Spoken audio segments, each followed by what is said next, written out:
Alrighty. Just dropped off a bunch of kids to school. Still got one little gangster in the back there, as you can see. Now we gotta go get petrol, and we have to drop off some mail, another jersey or two.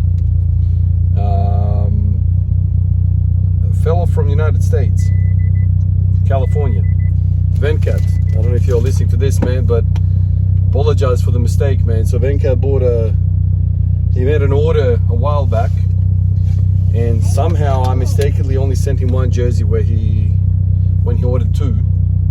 So that's not good on my part. Messaged me yesterday and I was like, absolutely, dude, here, let me make another order. I'll send that off straight away this morning. This was last night. And then sent me another email. Then he sent me another email saying, look, I've already ordered another one on top of that, because I know the postage is expensive. And I was like, oh man, you didn't have to do that, man. This is my mistake, not your mistake. You don't have to do this. But he ended up doing it anyway. So he ordered one, but I'm sending him two in this one to make up the numbers. So he's essentially bought three when he only wanted two. So we will rectify that. So Venkat, again, man, I apologize. We'll sort it out. So we're just on the way now to do a bunch of things this morning with the little guy with me. He's only 2 years old, so he can't go to school yet.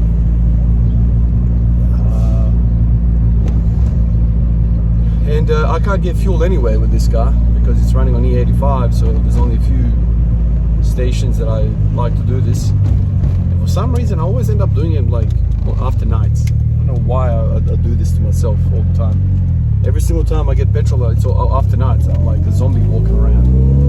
So this time around I'm gonna think ahead, and I'm gonna get some fuel from the airport, which is not too far away from where I live.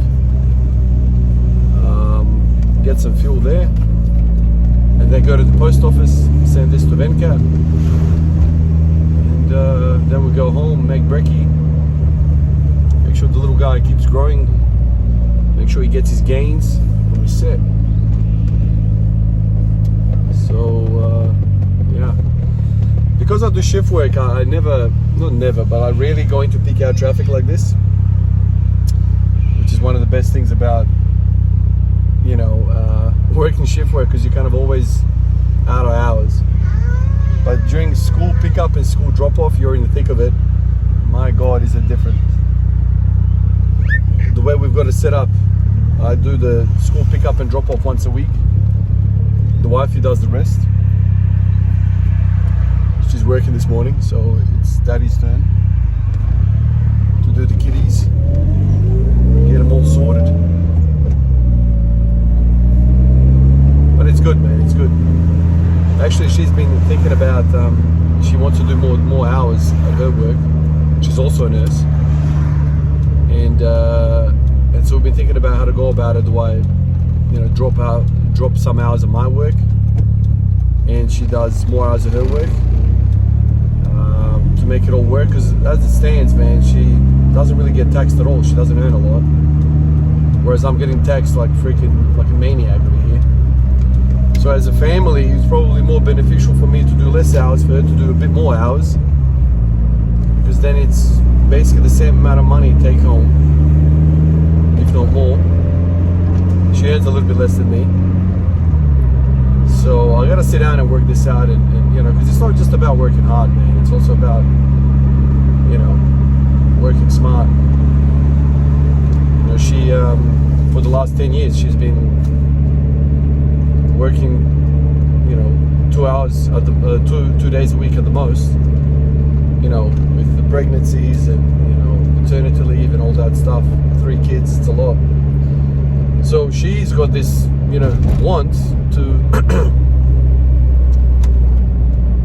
to work more, and I've always got the want to work less, kind of thing. So we might make it work. I don't know.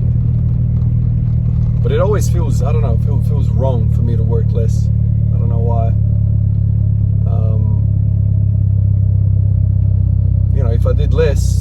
maybe I could do more stuff with this a bit more. I don't know. Yeah, I don't know. She's been talking about it a little bit. And we haven't done any childcare at all with any of our kids, so it's either she's working or I'm working. And we've kind of set it up like that. And a lot of people have both parents working full time and whatnot. We kind of very early on in the piece we worked out that we didn't want to live like that. We didn't want to work like that. Childcare and busy and running around. I don't think that makes, at least I don't want to speak for other people, but it wouldn't make us happy. Make us quite I don't know, it wouldn't be the best. And obviously that's a personal thing, for each relationship, but I don't think we need that much money. Now the money side of it is again up to you. A lot of people just two people in a people working full time, whatever that money is, whatever that income is, they take that pay slip and they go to the bank and they buy a house, with that capacity. For Soph and I, we didn't want to do that because we knew that then we're locking in ourselves for working 30 years full time, both of us, and we don't want to live a family life like that. So it's about the kids, man. It's about free time. It's about spending time with them. It's not about giving them presents every single day. It's about giving them your time every single day. And I feel like if two people are working full time, I don't know if it's possible. And my thing as well was my eldest, he started playing basketball. Like, I really want to be there for him. I don't want to be missing it all the time for whatever reason. There's opportunities for me to go up and sideways in my career and do other things and travel and do all that kind of things. You can become a sales rep, which involves a lot of traveling, a whole bunch more money, but a lot of traveling, and so I'm never home or less home. Even though for a lot of people that's enticing, for me it's like I look at that and I'm like, yeah, my kids are my number one, man. I don't give a shit how much you're paying me, man. It's my time is important. And ultimately, like, I know it's a disgusting word to say, but we're prostituting our time. The employer says you're worth $50 an hour. I reckon I'm worth $150 an hour. Why do you say that, Ivan? Well, because my time is very important for my family. Sure, 30, 35 hours a week, I'm worth whatever you say, but like, if you want me working bloody 100 hours a week, my friend, you better be paying me $5 million a year, because that's how valuable the rest of that time is for me. Once again, we go back to like, whatever it is.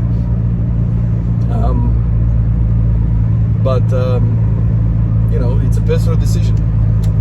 I don't think money is all that good for happiness and health and all that stuff that we talk about. Sure, you need a little bit of it, and sure, you can pay me $50 an hour for the first 30 hours of the week. But thereafter, man, if you want me to stick around for like 50, 60, 70 hours a week, you gotta really, really, really, pay me a lot of money. Basically, money that I would never accept, right? Like, because I'm not interested in that stuff. I'm not interested in, doing this never see your kids kind of lifestyle. Not interested in that, dude. Alright, let's pull up at the E85. Now, how am I going to do this? Usually I don't have the little one when I'm filling up. So I reckon what we'll do is still get him out of the car. Oh, can you guys even see this? Wow.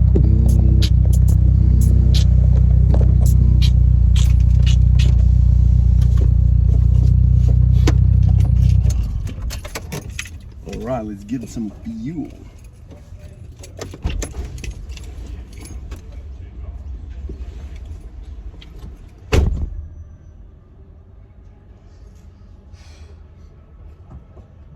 Gdzie bywa?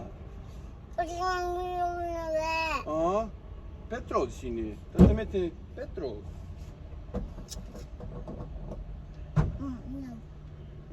Daddy. Daddy. A? Bo tata mora mieć gorivo sini. Gorivo. Look at that. Window down, little fella in the car, filling up the car. E85, which costs about $2 bloody 20 a litre, which is nuts. Before COVID, it used to be like $1.60 or $1.70. And then COVID hit, and now I'm paying $2.20 for a litre. And apparently it's all because alcohol or ethanol is used in all of the hand sanitizers and whatever. And so the factory that makes ethanol, you know, is charging us more for this.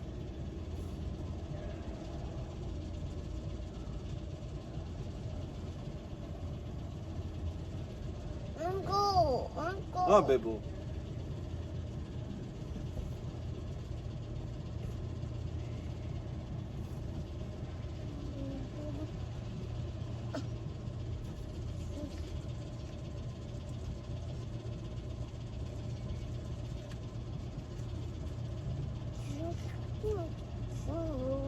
O te bebes a tato?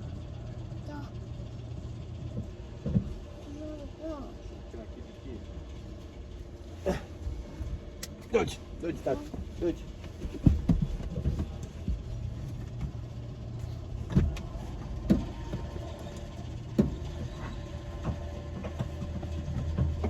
Oj, look. Wow. Nema više, nema beba više. Nema beba. What?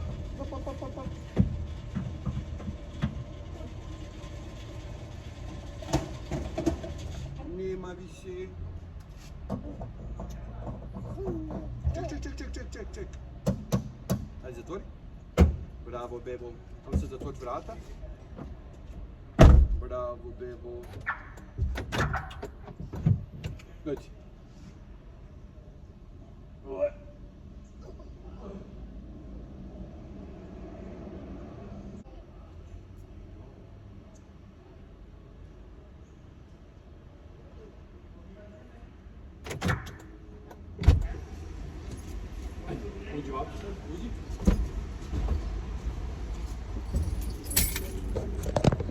There we go. We're back. Sedi, beba. Sedi, beba.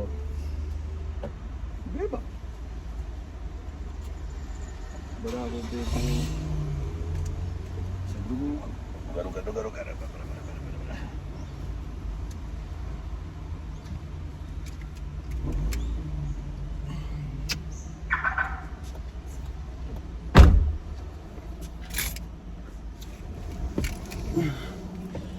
It's so much easier to do things without the little ones on every single level.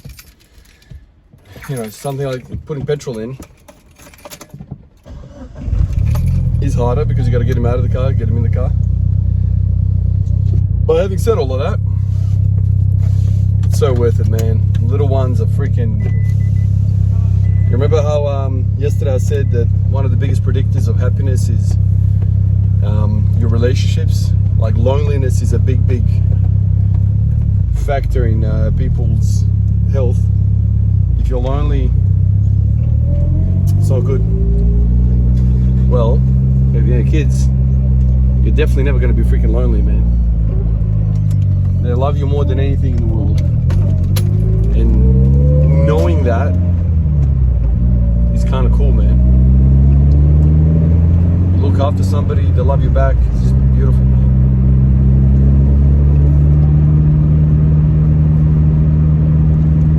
Alright, next stop is the post office.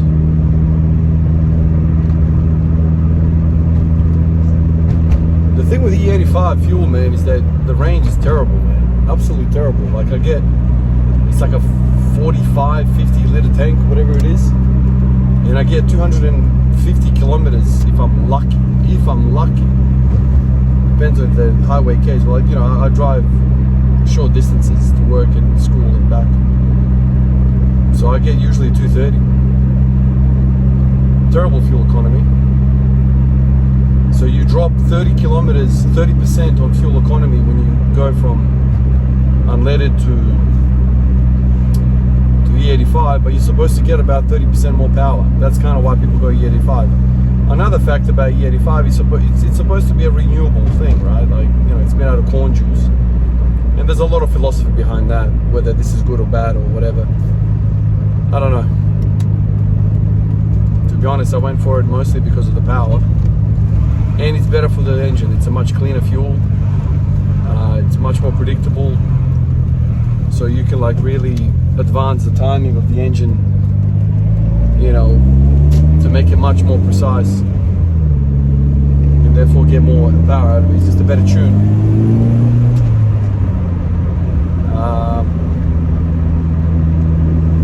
But yeah,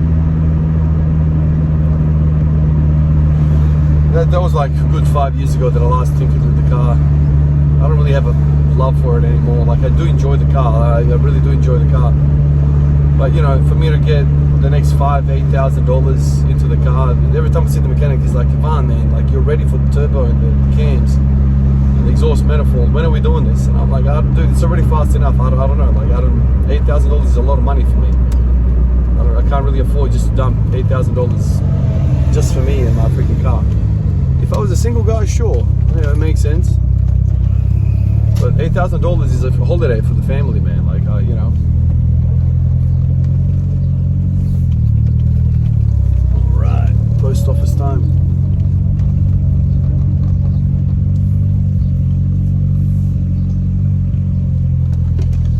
All right, I reckon I'll end it here because we got to leave the car and walk around the bloody building. It won't be much fun for you guys. I'll see you when we get back. Guess who's back? Back again. That little gangster at the back is back. Oh God, I did it again. All right, now we're gonna go home. So Venkat, man, your mail is coming. It's coming. All right. All right, let's go home and feed this little newbie gains master. Gaining every day, making daddy jealous of all the gains he's making every day. Alrighty.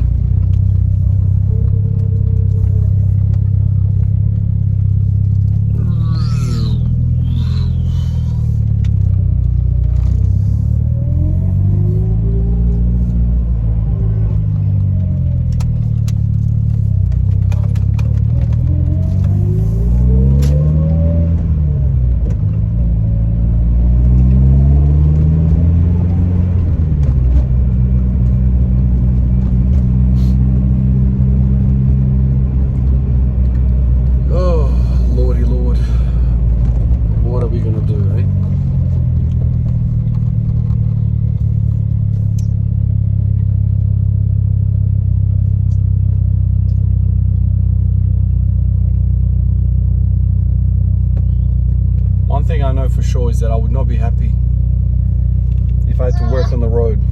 You know, if I had to check. If I had to work on the road like a cabbie or, you know, somebody like that. My dad was a cabbie for a number of years when we first came to Australia. We worked in a factory, did all sorts of things, you know. But the dude is he's got an education overseas, but he couldn't get his paperwork, so he just did whatever, you know, initially. And eventually, you know, whatever, he started being a cabbie. And he used to talk about how hard it is to just sit all day and in traffic and people's driving and whatever. Road rage is a real thing, man. Like, road rage is... I don't spend a lot of time on the road, so, you know, I don't drive huge distances, but basically you have a relationship with everyone that's on the road. You know, you get to know their personality, their frustrations, all sorts of things when you're just driving on the road and using the road with all the other people. And you know, a lot of people are not in the mood for life in general, let alone freaking driving the car around. And so they make silly decisions, they tune out, you know, then all sorts of crap can happen on the road. I'm glad I'm not a big road user, that's it.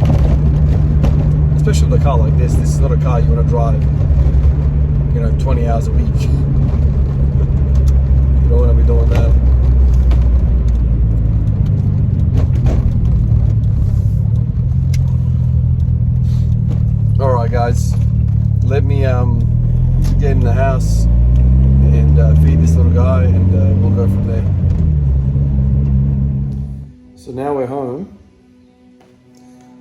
little guy's forcing me to play Skyrim because his brother plays Skyrim. And here we are. Check it out. Here we are playing Skyrim with the crash mats right in front of me. There's a story behind that. And we met a new character. We're running around. I don't really play Skyrim as much anymore, but this little guy forcing me. Now the crash mats are here because his brother wanted to do some jumps in the house. So he did some jumps, like little, what do you call them, box jumps? What do you call them? Not depth jumps, but just like box jumps, I think. Anyway, he's going to fall asleep in a second, then I'll try and get some training done. For so many years, I always felt like I was always out of the hitting zone when it comes to my squats. It always felt like the bar was drifting forward and I was always in a bad position. And I felt like always it's going into my back and it's just a freaking good morning. And I could never really get to that sticking point, the universal sticking point in a good position that I felt like I could just push. Push in the same direction that I want to push. A lot of times I felt like I would push and I would just either fly backwards or I would go forwards, as in my pushing is going backwards, and so then I need to transfer the bar a little bit more forward, so then the net direction of the force is directly straight up, against gravity. And so for a few years now, more than a few years now, I always felt like something's going on here. Something is not right in all of this. It's not just a strength issue. And so I did lots of testing and retesting. And is it the ankles? That's a favorite one of people. People always like, it's the ankles. Man, it's not the ankles, man. There's more to squats than just the ankles. If you think it's just the ankles, you are very, very, very mistaken. And to that, I would just say to you, okay, cool. Elevate the living hell out of your ankles.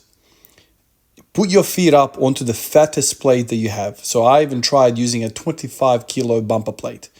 And I would walk the squat out and put my heels on that. So we are talking about stiletto effect, right? Like you're wearing women's shoes at this point where you're like on your tippy toes.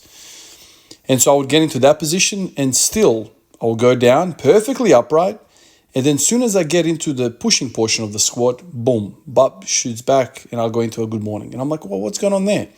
Why am I going to a good morning? Oh, it's the weak glutes. The weak quads. That's the other second favorite thing. And so you run the cascade of all of that. Which quad exercise is and it all felt like I was just beating around the bush. More quads didn't necessarily mean better squats. I would run leg extensions like crazy. So much so that I ended up with hip pain. It's like, how the hell is this happening, giving me hip pain?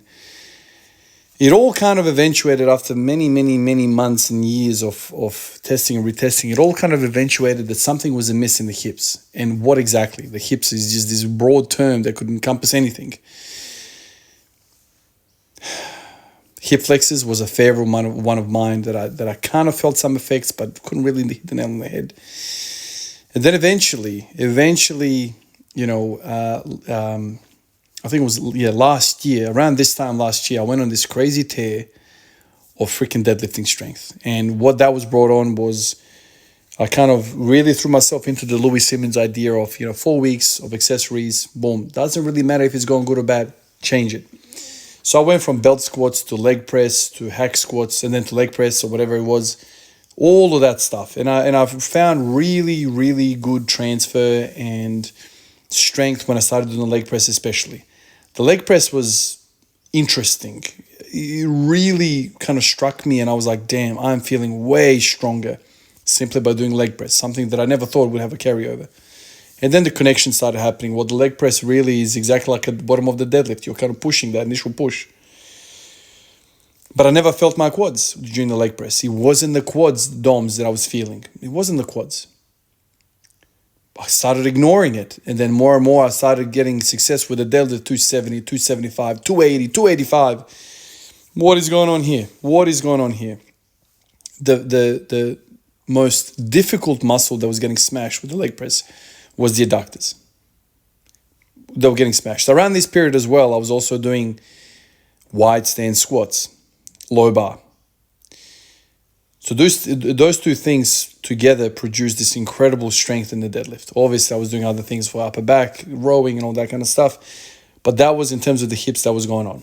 Then I took a deload because I really pushed it for about 2 months there, a month and a half. I really pushed it hard. Took a deload, came back, got back into low bar squats, and boom, the groin starts hurting. I strained the groin. Fast forward months of beating around the bush, with hip flexor stuff. Is it the hamstring? Is it this way, that way? I basically stayed away from all heavy weights because my adductor was strained and I couldn't do anything. And then one night, my missus was like, hey, Van, there's a gym closing down and you might find some cheap equipment. I go there, I'll find the adductor machine and the abductor machine. And that right there was what started everything good since then. So I reckon that was June that I got the machines. June, July, I might be mistaken. Maybe even August, I don't really know. Basically, I went nuts. And I just did freaking these two machines like crazy.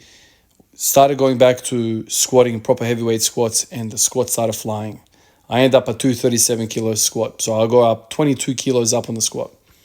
It's the hips. I felt stacked. I felt upright. I felt like I was pushing against the gravity. I wasn't shooting backwards or shooting forwards. I felt stacked. Did not think about my ankles a single freaking time.